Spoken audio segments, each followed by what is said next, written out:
Good morning to all of you. I hope all of you will be good. Students, last video में हमने geometric shapes के बारे में कुछ discuss किया। जैसे फर्स्ट हमारा है पॉइंट के बारे में हमने डिस्कस किया। आफ्टर दैट है सेगमेंट, कि सेगमेंट क्या है, जो जो दोनों तरफ से क्या होता है, उसका एंडिंग पॉइंट होता है और दोनों तरफ से हम उसमें देखते हैं कि ये हमारा एक सेगमेंट है। लाइन सेगमेंट भी इसे कह सकते हो आप, इसको कोई नाम भी दे सकते हो, आपकी इच्छा है वो। कि जैसे मैंने इसका नाम ए और इसका नाम बी दिया, तो ये ए बी एक सेगमेंट हो गया, तो हम इसको लिख सकते हैं ए बी दिस, ऐसे। इसका नाम ए बी हमने दे दिया है, तो इस प्रकार से हम इसको कर सकते थे सेगमेंट। आफ्टर दैट हमने रे किया। रे का एग्जांपल मैंने आपको एक बल्ब का एग्जांपल दिया, जो इससे एक ऐसे रे निकलती रहती है, लेकिन उस रे का एक स्टार्टिंग पॉइंट जरूर होता है, बिगिनिंग पॉइंट्स होता है, लेकिन एंडिंग पॉइंट नहीं होता। जैसे कि आपको ये स्क्रीन पर दिखाई दे रहा है कि उसका एंडिंग पॉइंट नहीं होता, ठीक है ना बेटा। जैसे ये इसका एंडिंग पॉइंट नहीं होता, लेकिन जो ये पॉइंट है बिगिनिंग पॉइंट, जो स्टार्टिंग पॉइंट होता है वो जरूर होता है। जैसे आप यहाँ पर एक एग्जांपल दे सकते हो सन, बल्ब एग्जांपल दे सकते हो, BULB बल्ब दे सकते हो, ठीक है ना। टॉर्च लाइट दे सकते हो आप यहाँ पर एग्जांपल्स, बहुत काफ़ी सारे एग्जांपल्स है जो रे के आप एग्जांपल्स दे सकते हो।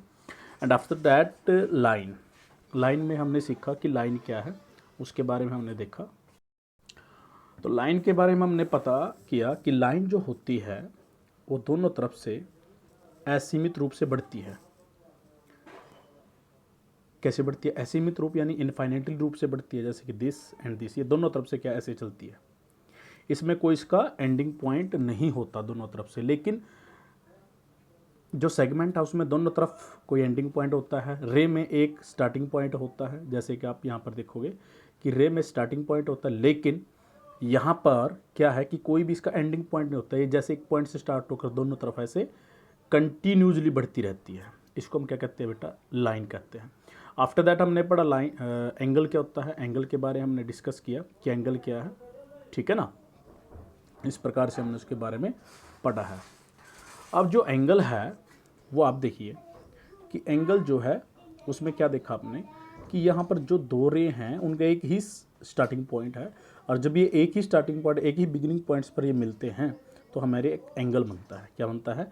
एंगल बनता है, ठीक है बेटा। आफ्टर दैट हमने पढ़ा कि पॉलीगन क्या है। पॉलीगन्स के बारे में हमने पढ़ा कि पॉलीगन क्या है। ये पॉलीगन, जो कि हमने पॉलीगन्स के बारे में पढ़ा, जो उसमें एक क्या होना चाहिए, एक तो वो सेम प्लेन होना चाहिए और क्लोज्ड फिगर होना चाहिए। जैसे कि ये हमारा एक क्लोज्ड फिगर है, ये भी हमारा क्लोज्ड फिगर है, ठीक है ना। जैसे ये है, तो यहाँ पर ये क्लोज्ड फिगर नहीं है, क्लोज नहीं है यहाँ तक, यहाँ से, तो हम इसको कह सकते हैं कि क्लोज्ड फिगर नहीं है, तो ये पॉलीगन भी नहीं है। सर्कल के बारे में हमने पढ़ा कि सर्कल जो होता है, घरों में टायर होते हैं, घरों में रिक्शा होती है, घरों में मोटरसाइकिल होती है, घरों में कार्स होती है, उसके सर्कल, वो जो उसके टायर्स होते हैं ना, वो सर्कल कहलाते हैं। ओवल यानी कि अंडाकृति के बारे में हमने पढ़ा। तो आज हम जो डिस्कस करने वाले हैं बेटा, वो है हमारा पॉइंट एक्यूट एंगल। क्या है? एक्यूट एंगल है हमारा। तो एक्यूट एंगल क्या कहता है वो आप देखेंगे अच्छे से कि एक्यूट एंगल क्या है। एक्यूट एंगल,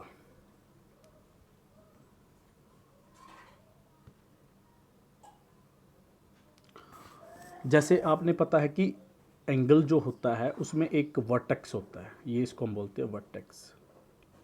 वर्टिक्स यानी कि इसका उभरा हुआ शीर्ष, शीर्ष कह सकते हो आप इसको हिंदी में, शीर्ष, ठीक है ना।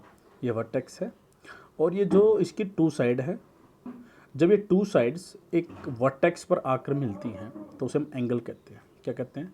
एंगल कहते हैं। और इसको एंगल्स के टाइप्स के हम बारे में आगे डिस्कस करेंगे कि एंगल्स के टाइप्स क्या हैं। एक्यूट एंगल है, राइट एंगल है, या इक्विलेटेरियल है, या आइसोसेल्स है, मैनी टाइप्स होते हैं ट्रायंगल एंगल्स के, वो हम देखेंगे वन बाय वन। ओके बेटा, तो इसके लिए हम अलग से एक पेज ले लेंगे, जैसे कि आपको स्क्रीन पर दिखाई दे रहा है कि एक्यूट एंगल, जैसे कि ये आपका एक एंगल है, यहाँ पर मैंने एक एंगल ड्रॉ कर दिया है। यहाँ पर ये जो एक्यूट एंगल है ना बेटा, एक्यूट एंगल, जिसको हिंदी में कहते हैं न्यून कोण। न्यून कोण क्या कहते हैं? न्यून कोण, न्यून कोण, उसे न्यून कोण कहते हैं। जो ये एक्यूट एंगल है, ध्यान से देखेंगे, इसके लिए हमें एंगल्स बनाने का हमारे पास एक बेसिक नॉलेज होना चाहिए, जिससे कि आप यहाँ पर आप देखोगे, जिससे हम एक प्रोट्रैक्टर लेते हैं जी, ऐसी शेप का होता है वो, बोर्ड पर आपको दिखाई दे रहा है, दोबारा मैं इसको ड्रॉ करता हूँ। एक ऐसा एक डी शेप का एक प्रोट्रैक्टर होता है, जिससे आप एंगल्स बनाते हो, जो यहाँ पर जो 0 से शो करता है, और यहाँ जो होता है वो 90 डिग्री शो करता है, इधर कम, जैसे 70, 75, इस तरह से, ऐसे 30, 32, 0, इस तरह से वो एंगल शो करता है। और इस लाइन पर जो एंगल बनेगा, जैसे कि मैं आपको दिखा दूँ, इस लाइन पर जो एंगल बनता है यहाँ पर ये जो एंगल होता है कंप्लीट, ये 180 डिग्री का होता है बेटे, इसको आप याद रखें, 180 डिग्री का। ये जो मैंने ड्रॉ किया है, ये जो एंगल होता है 180 डिग्री होता है। अब यहाँ पर आप बड़े अच्छे से देखिए, ये जो मैंने लाइन ड्रॉ की है, ये वाली और ये वाली लाइन, दोबारा इसको आप देखें अच्छे से, ये वाली जो लाइन, दिस एंड दिस। अब मैंने थोड़ी देर पहले आपको बोला कि ये जो एंगल है 90 डिग्री है, बिल्कुल सीधा स्पॉट ऐसे, ओके। और ये जो एंगल है, अब वो जो एंगल एक्यूट है ना बेटा, इससे क्या है, 90 से लेस देन है, और इसके बीच का एंगल है, यानी कि 0 और बीच 90 डिग्री के बीच का एंगल है, यानी कि वो जो एंगल है ऐसे बना, देखो मैं दोबारा आपको बताता हूँ, ऐसे बना, वो ऐसे नहीं है, ठीक है। ये जो एंगल बना है आपका, ये एक्यूट एंगल है। वो एक्यूट एंगल क्यों है, क्योंकि ये क्या है, 0 डिग्री से 90 डिग्री के बीच का एंगल होता है।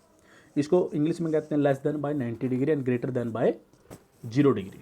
तो 0 डिग्री और 90 डिग्री के जो बीच का एंगल होगा, वो हमारा एंगल होगा, कौन सा एंगल होगा बेटा, वो एंगल होगा हमारा एक्यूट एंगल। दोबारा से देखें कि ये जो हमने एक प्रोट्रैक्टर लिया ऐसे, और ये हमारा 90 डिग्री हो गया, इसके बीच के जो जितने भी एंगल्स होंगे, दिखा देता हूँ मैं आपको, ये जो एंगल होंगे जितने भी, यहाँ से ऐसे, सॉरी यहाँ से ऐसे, ये जितने भी एंगल्स होंगे यहाँ के, वो सारे के सारे आपके एक्यूट एंगल कहलाएंगे। जो भी आपको रेड कलर्स के एंगल्स दिखाई दे रहे हैं, 90 से क्या होता है, मान के चलो ये एक्स एंगल मान लिया हमने, एक्स जो एंगल होगा वो 90 से क्या होगा, कम, 90 से क्या होगा, कम होगा, 90 डिग्री से क्या होगा, कम,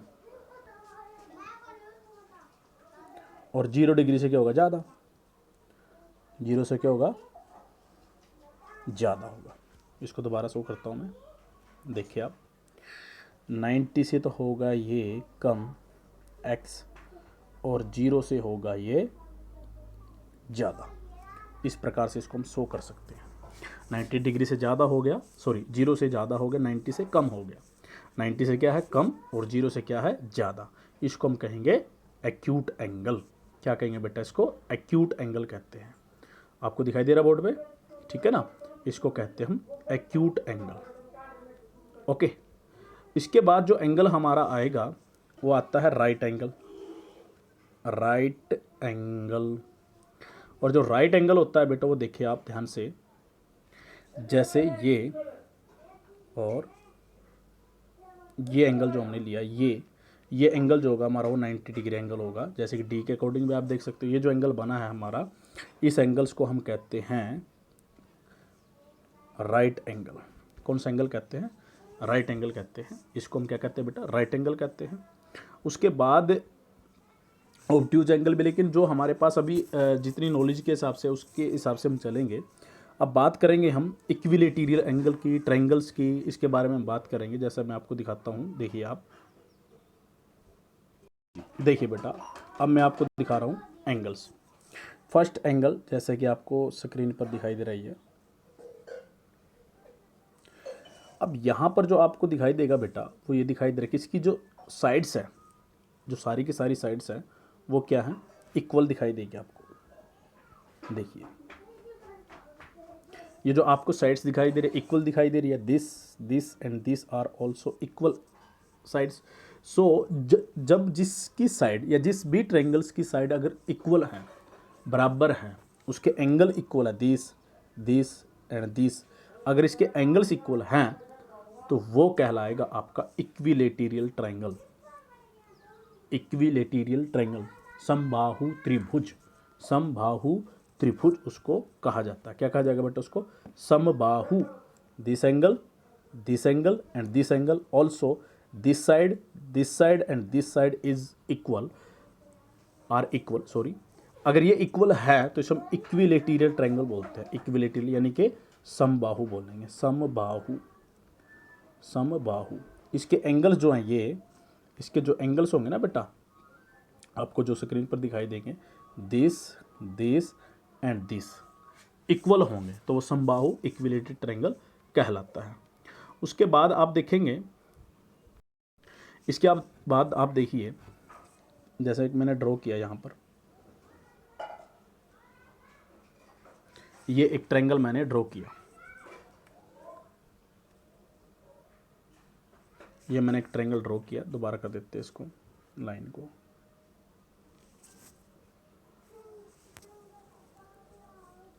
ओके, अब ये जो एंगल आपको दिखाई दे रहा है बेटा, इसके अंदर आपको साइड्स जो हैं इक्वल नहीं दिखाई दे रही। ये साइड अलग है, ये अलग है, ये अलग है। मतलब ये 3 है, अगर ये 3 है, ये 4 है, तो ये 5 है, यानी अलग अलग साइड्स हैं। अगर साइड्स अलग हैं तो इसकी एंगल्स जो है वो भी अलग अलग होंगे। This and this angles are different angles. अगर डिफरेंट एंगल है तो उसको हम बोलते हैं स्केलन ट्रायंगल। कौन सा बोलते हैं बेटा? Scalene triangle. कौन सा बोलते हैं? Scalene, scalene triangle, scalene triangle उसको हम कहते हैं। Is it clear? आइए बेसिक सा थोड़ा आप इसको याद रखिए, स्केलन ट्रायंगल होता है ये, ठीक है बेटा। उसके बाद जो होता है वो आप देखें, दिस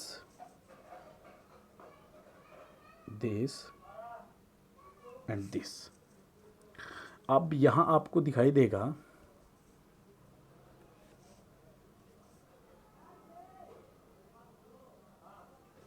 इसमें 2 साइड्स आपको इक्वल दिखाई देंगे, this and this. Opposite sides are equal. अगर अपोजिट साइड इक्वल हैं, अगर अपोजिट साइड क्या है? इक्वल हैं, तो उसको हम कह सकते हैं क्या? Isosceles triangle. आइसोसेल्स ट्रायंगल्स का मतलब होता है समद्विबाहु त्रिभुज। समद्वि, जिसकी 2 भुजा क्या हो? बराबर हो। इसमें 2 साइड्स क्या है? इक्वल हैं। 2 साइड्स क्या बेटा? Equal. This and this equal हैं, तो उसे हम कहते हैं आइसोसेल्स ट्रायंगल। ओके बेटा, अब वहाँ पर हम देखते हैं। अब यहाँ देखिए आप, आपको दिखाई दे रहा है कि acute angle, equilateral angle and right angle आपको दिखाई दे रहे हैं। दिखाई दे रहे हैं ना बोर्ड पर? अच्छे से देखिए आप दोबारा।